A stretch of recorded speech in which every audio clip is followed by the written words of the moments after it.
আরে না না, তাকে জিজ্ঞাসা করার কোনো প্রয়োজন নেই। মিনা আমাকে আগেই বলে দিয়েছিল আমি যেখানে তার বিয়ে দেব সে সেখানেই বিয়ে করবে। পার্বতী রমেশের সঙ্গে মিনার বিয়ে ঠিক করে দেয়। এরপর রমেশ এবং তার মা সেখান থেকে চলে যায়। তাদের চলে যাওয়ার পর শিল্পা পার্বতীকে বলে, সত্যি মা, তুমি তাদের সামনে খুব ভালো অ্যাক্টিং করেছো। তারা ভাবলো তুমি মিনাকে অনেক ভালোবাসো। আমার অ্যাক্টিং এর ব্যাপারে তুই এখনো ভালো করে জানিস না শিল্পা। বিয়ের আগে থাকতে আমি খুব ভালো অ্যাক্টিং করি। কয়েকদিন পর শিল্পাকে দেখার জন্য বিক্রম তার মা লতার সঙ্গে বাড়িতে আসে। পার্বতী তাদের জন্য নানা রকমের খাবার বানায়। আরে পার্বতী দিদি, আপনি আমাদের জন্য এত রকমের খাবার বানাতে গেলেন কেন? আপনি আমার মেয়ের হবু শাশুড়ি, আপনার জন্য এতটুকু না করলে হয়? আরে এখন শাশুড়ি হলাম কোথায়? আগে বিক্রম আপনার মেয়ের সঙ্গে দেখা করে নিক, তারপর দেখা যাবে। আমার শিল্পা অনেক ভালো মেয়ে, তাকে দেখা মাত্র বিক্রমের পছন্দ হয়ে যাবে। আপনার কথা শুনে আমরা বিয়ে ঠিক করব না।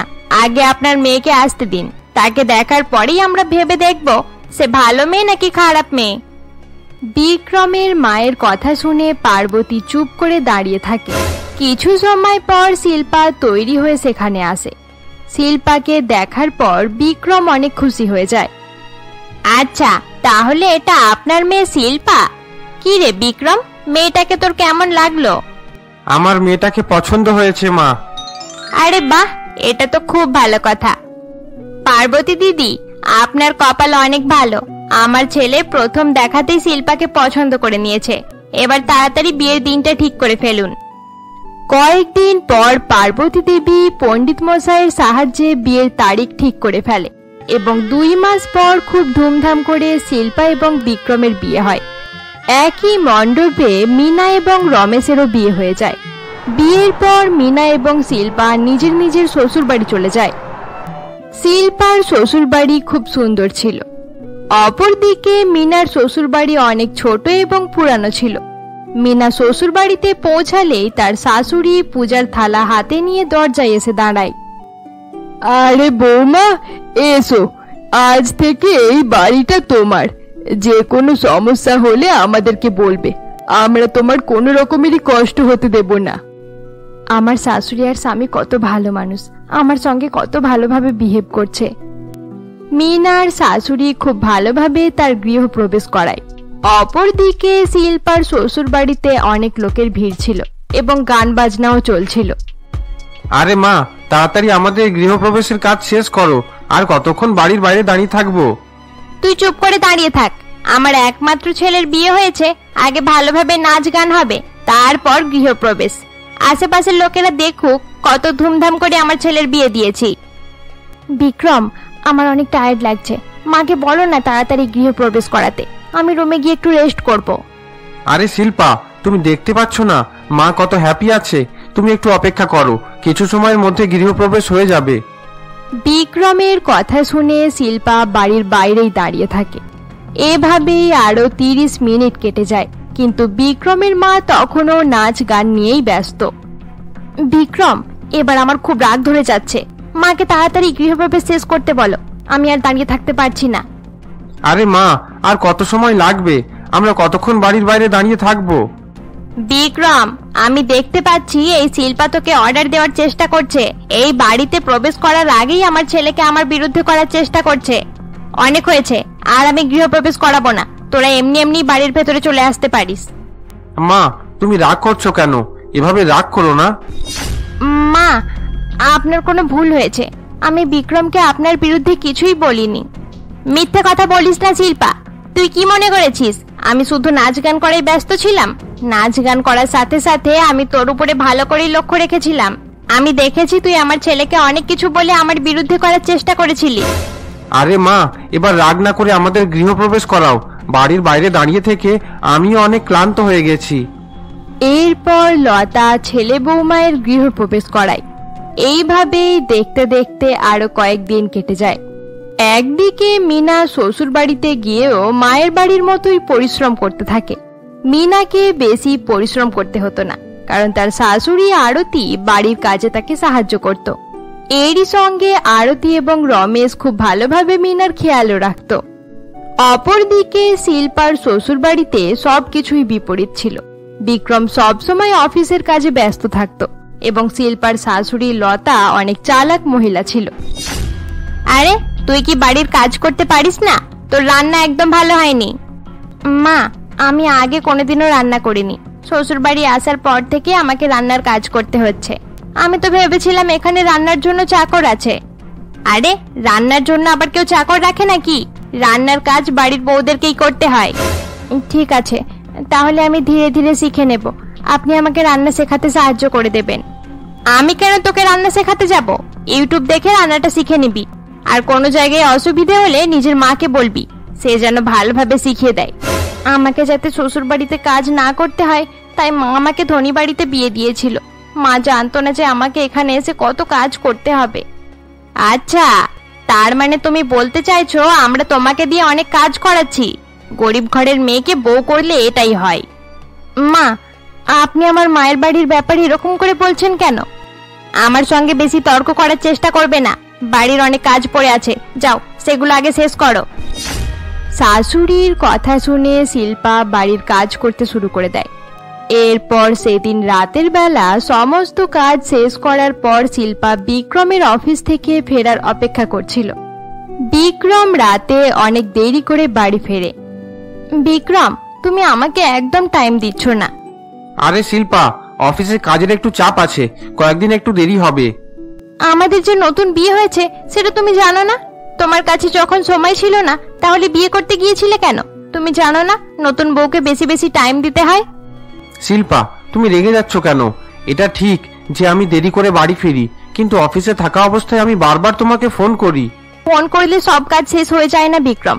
তুমি অফিস থেকে আসার সঙ্গে সঙ্গে ঘুমানোর জন্য চলে যাও। আমি তোমার সঙ্গে কোনো রকম কথাই বলতে পারি না। আচ্ছা ঠিক আছে, এখন আমি জেগে আছি, বলো কি কথা বলবে। না, আমার আর কোনো কথা নেই, যাও গিয়ে ঘুমিয়ে পড়ো। তুমি চিন্তা করো না শিল্পা, মাত্র 1 মাসের ব্যাপার। 1 মাসের মধ্যে কাজের চাপ কম হয়ে যাবে, তারপর আমি ভালোভাবে তোমাকে টাইম দিতে পারবো। বিক্রম শিল্পাকে এই বলে ঘুমিয়ে পড়ে। এরপর শিল্পা বসে বসে তার ফোন নিয়ে ঘাটাঘাটি করতে শুরু করে। ফোন দেখতে দেখতে শিল্পার তার পুরানো বয়ফ্রেন্ড সূর্যের কথা মনে পড়ে। সূর্য বিক্রমের থেকে অনেক ভালো ছিল, সে আমার কত ভালোভাবে খেয়াল রাখত। শিল্পা এই সমস্ত কথা ভাবতে ভাবতে ইনস্টাগ্রাম খুলে সূর্যকে ফলো রিকোয়েস্ট পাঠিয়ে দেয়। এরপর আরো 2 দিন কেটে যায়। অপরদিকে মিনার শ্বশুর বাড়িতে মিনা যখন বসেছিল এমন সময় রমেশ ক্লান্ত হয়ে বাড়ি ফিরে আসে।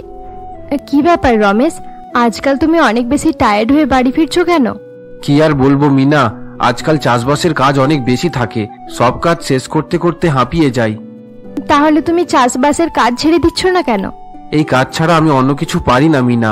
ছোটবেলায় বাবাকে হারিয়ে ফেলেছিলাম, তাই বেশি পড়াশোনা করতে পারিনি। তারপর থেকে আমি শুধু চাষবাসের কাজ শিখেছি। তুমি এত পরিশ্রম করো, এটা দেখে আমার একদম ভালো লাগে না। তুমি চাষবাসের কাজ ছেড়ে দাও, আমরা অন্য কোনো কাজ শুরু করব। আমি তোমার কথা বুঝতে পারছি মিনা, কিন্তু কি আর করা যাবে। এইসব নিয়ে তোমাকে বেশি ভাবতে হবে না রমেশ, আমরা দুজনে মিলে কিছু একটা করে নেব। আচ্ছা ঠিক আছে, তুমি যেটা বলবে সেটাই হবে। আমি জানি তুমি কোনো কাজ পছন্দ করলে সেই কাজে আমরা সফল হবই। এরপর মিনা নতুন কোনো কাজের ব্যাপারে ভাবতে শুরু করে দেয়। এভাবেই দেখতে দেখতে কয়েকদিন কেটে যায়।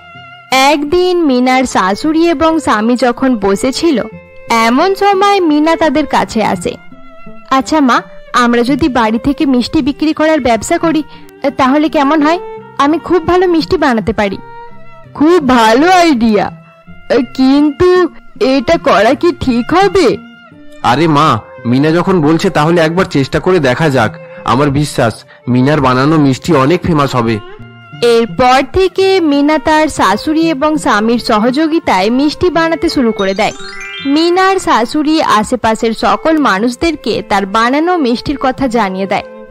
ধীরে ধীরে প্রতিবেশীরা মিনার বানানো মিষ্টি কিনতে শুরু করে। এভাবেই দেখতে দেখতে কয়েকদিনের মধ্যেই অনেক মানুষ তাদের থেকে মিষ্টি কিনতে শুরু করে দেয়। মা, দেখলেন তো আজকাল আমাদের অনেক মিষ্টি বিক্রি হয়। তুমি একদম ঠিকই বলেছো বৌমা, আমাদের মিষ্টির কাস্টমার অনেক বেশি হয়ে গেছে। প্রত্যেকদিন কত কত অর্ডার পাওয়া যাচ্ছে। মা একদম ঠিক বলছে মিনা, তোমার কথা শুনে মিষ্টির ব্যবসা করে অনেক লাভ হয়েছে। চাষবাস করে আমি কোনোদিন এত টাকা রোজগার করতে পারতাম না।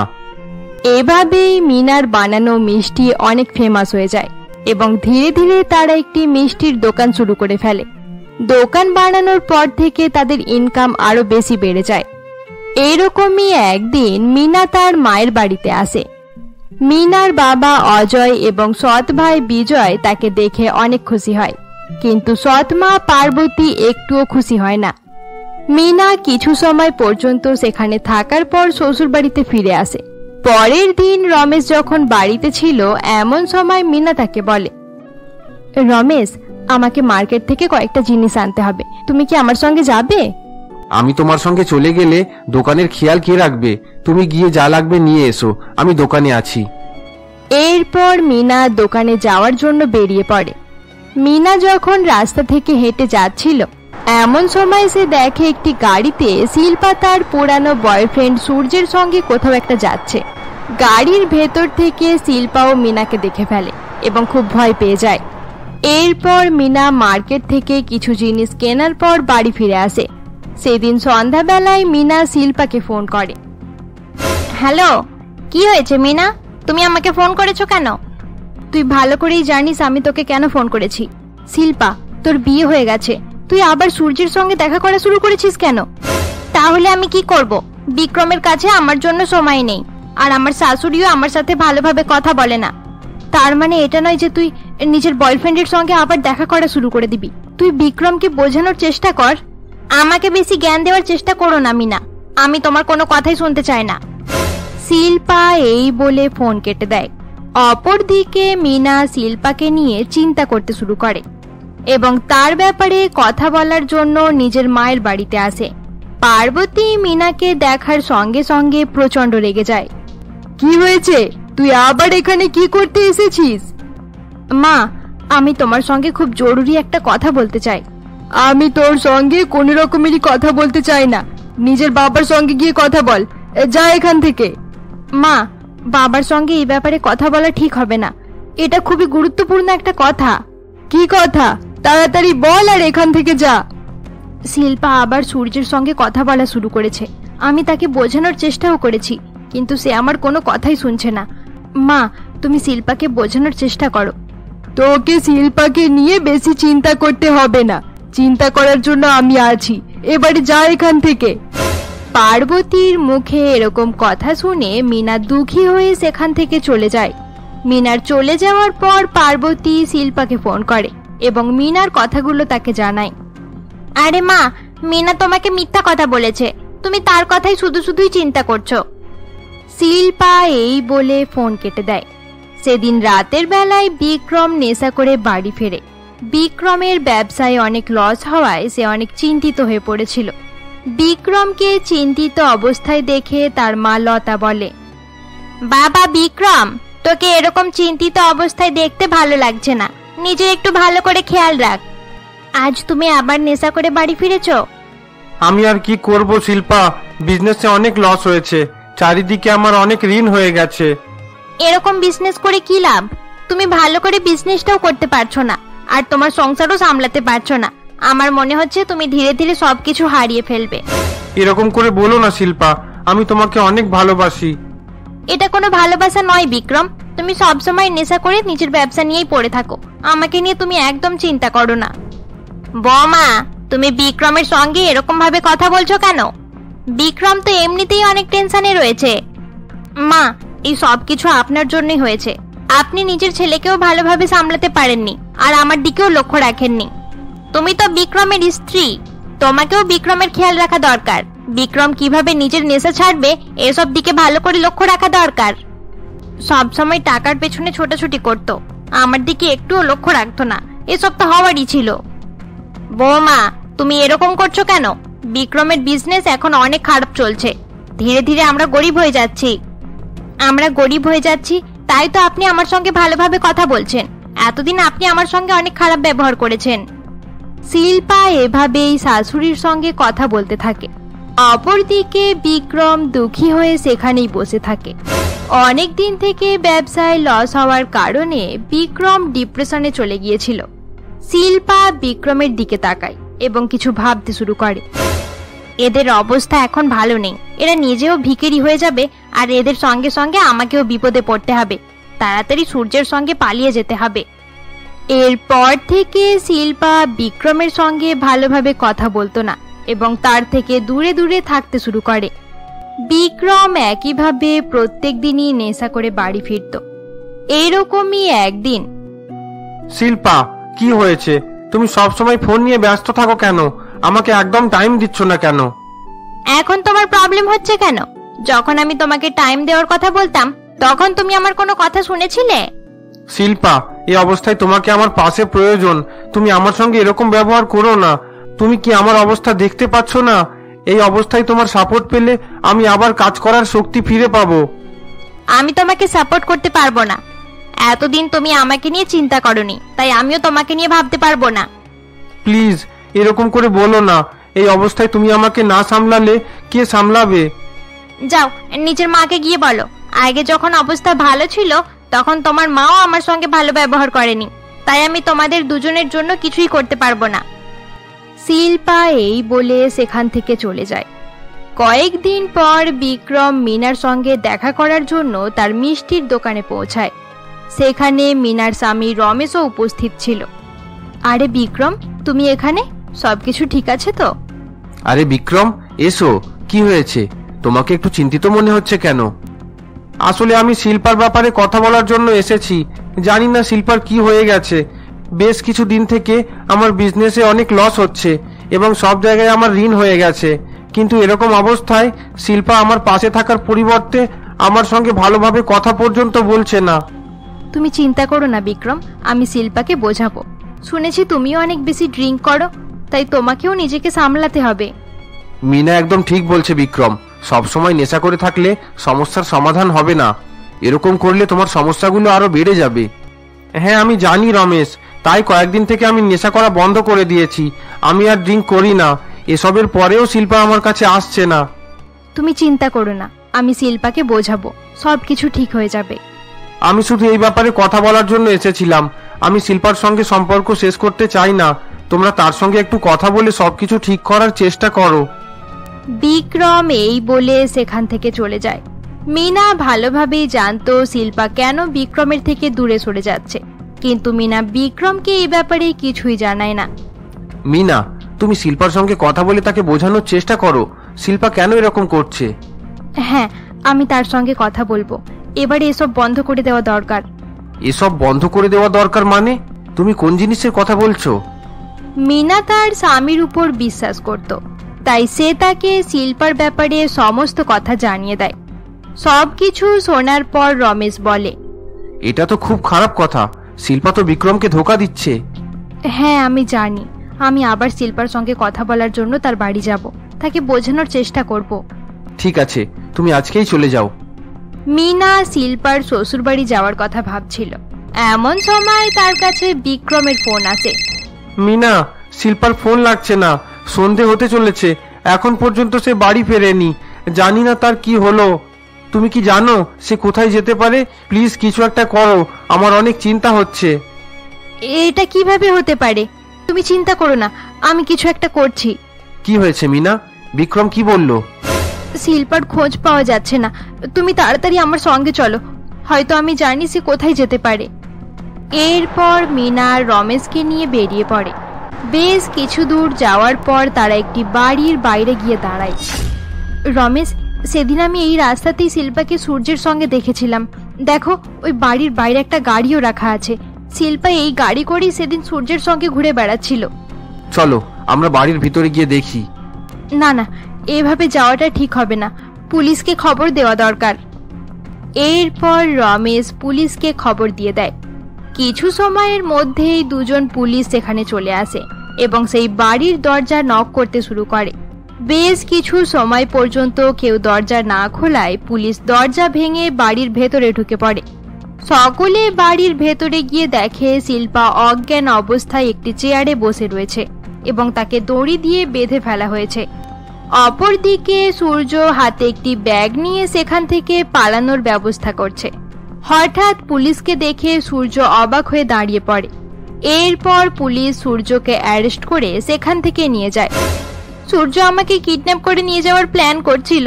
আমাকে ক্ষমা করে দাও মিনা, আমি তোমার সঙ্গে এত খারাপ ব্যবহার করলাম, কিন্তু তারপরেও তুমি আমার প্রাণ বাঁচালে। অনেক বড় ভুল করে ফেলেছি আমি। তুই যে ঠিক আছিস এটাই অনেক। আজ অনেক বড় বিপদ হয়ে যেতে পারতো। আমার বোকামির জন্যই এসব কিছু হয়েছে। সূর্যের জন্য আমি নিজের স্বামীকেও ধোকা দিয়েছি। বিক্রম এই ব্যাপারে জানতে পারলে আমাকে অনেক খারাপ ভাববে। চিন্তা করিস না শিল্পা, আমরা বিক্রমকে এই ব্যাপারে কিছুই জানাইনি। আমরা তাকে এই ব্যাপারে কিছু বলবোও না। কিন্তু তোকে একটা প্রমিস করতে হবে যে আজকের পর থেকে তুই কোনোদিনও এরকম কাজ করবি না। আমি তোমাকে প্রমিস করছি মিনা, আমি আর কোনোদিনও এরকম কিছুই করব না। বিক্রম অনেক ভালো মানুষ, আমি কোনোদিনও তাকে ধোকা দেব না। আচ্ছা ঠিক আছে, এবার তাড়াতাড়ি বাড়ি চল, বিক্রম তোর জন্য অপেক্ষা করছে। এরপর শিল্পা মিনা এবং রমেশের সঙ্গে বিক্রমের কাছে চলে আসে। বিক্রম শিল্পাকে দেখতে পেয়ে অনেক খুশি হয়ে যায়। এরপর থেকে শিল্পা বিক্রমের সঙ্গে খুব ভালোভাবে থাকায় বিক্রম নিজের কাজে মনোযোগী হয় এবং ধীরে ধীরে তাদের অবস্থা ভালো হতে শুরু করে। অপরদিকে মিনাও তার স্বামী রমেশের সঙ্গে সুখে শান্তিতে দিন কাটায়। বন্ধুরা, গরিব বর ধনী বর গল্পের সিরিজ এখানেই শেষ করা হলো। গল্পটি তোমাদের ভালো লেগে থাকলে অবশ্যই লাইক করে দিও। এরকমই গল্প আরো দেখার জন্য আমাদের চ্যানেলকে সাবস্ক্রাইব করতে ভুলবে না।